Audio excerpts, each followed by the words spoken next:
Hello, everybody.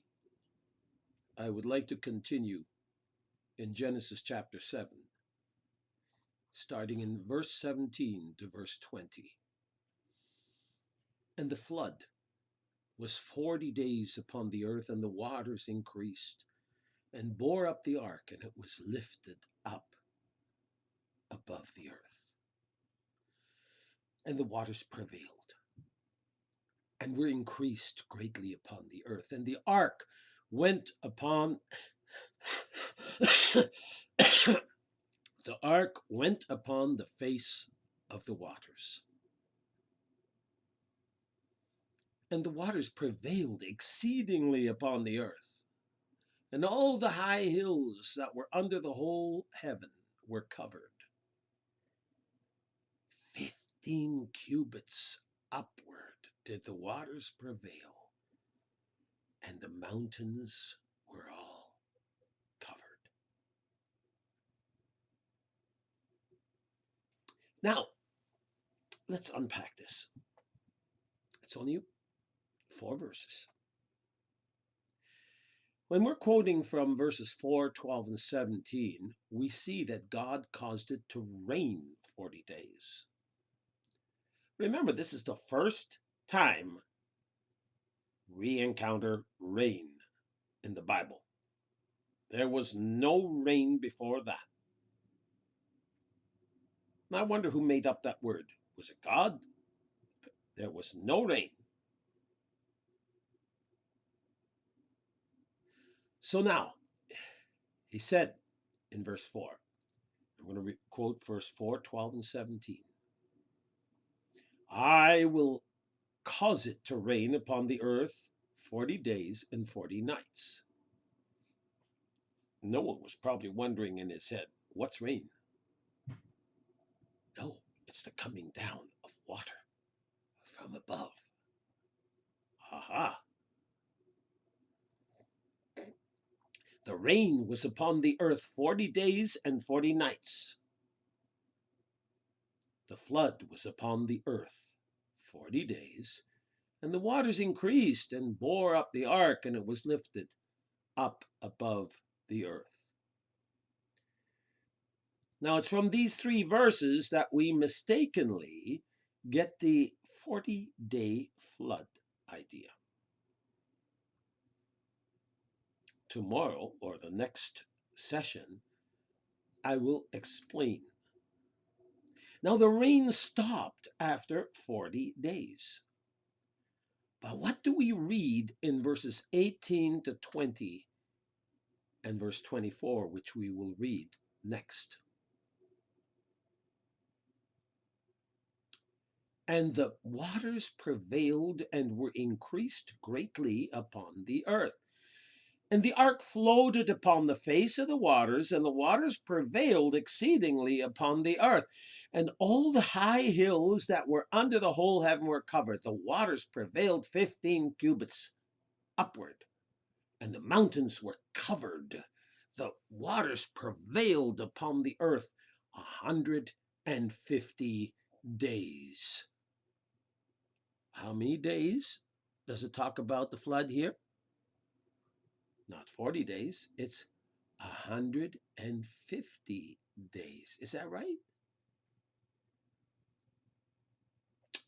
Besides discovering that the flood was 22 feet above the highest mountain of that time, we find the waters prevailed after the rain stopped. To prevail, according to the dictionary, means to be or prove superior in strength, power, or influence. To continue to overcome. This is the meaning that I see here, to continue to overcome. I contend that after it stopped raining, the earth continued spewing out water from underneath, creating great upheavals, seismic activity, and continental drift, and pushing up mountains and deepening sea basins to form oceans. Do I think it could have occurred in 1 year? Yes, I do. We had the awesome power of God behind it. And it stopped raining. After it stopped raining, this continued for another 110 days. This definitely guaranteed no survivors. Wow. Genesis 7, verse 20 says that during the flood, all the mountains were covered with water. Clams, ammonites, and marine fossils of all kinds are found in almost all sedimentary layers, including the top of the Himalayas, the Andes, the Rockies, and the Alps, and most other mountain ranges, including the Ural Mountains, believe it or not. Yes, during the flood, crust movement folded the mountains, pushed the fossil layers up to 3 kilometers above sea level. Now, God called it the breaking up all the fountains of the deep. Did you get that? Now, geologists, okay, now get this. A catastrophic flood is the reason why the majority of marine fossil layers are found on the continents and not in the ocean basins. Furthermore, in any random geologic column, the fossil records are extremely rare to what is taught in the science textbooks. In my written post, I put science in quotation marks because it's not always scientific. Because science implies that it was observed, but it wasn't observed. It was just a conjecture. It was just a theory. Usually the larger fossils, along with humans, are found in the middle and near the bottom, with the marine fossils on top.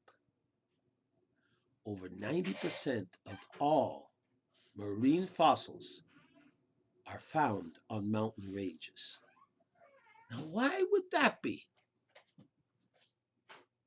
Why would that be? Geologists have said, well, I believe in a catastrophe.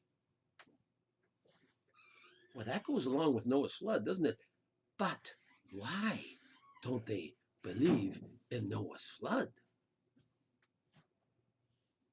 Well, it is my opinion that these mountaintop marine fossils present proof of a global flood. Almost every scientist acknowledges that a major catastrophe must have occurred globally. But many are never willing to acknowledge a global flood that occurred only about 5,000 to 6,000 years ago, despite the evidence that appears to point to it. Folks, most geologists don't want to admit that this is a young Earth. They want to show that it's an old Earth, because a young Earth would mean that this world was created by a creator. And if it was created by a creator, that means that we're probably responsible to that creator. That's logic. Now, who wants to be responsible to a creator? I dare say the majority of the world today does not.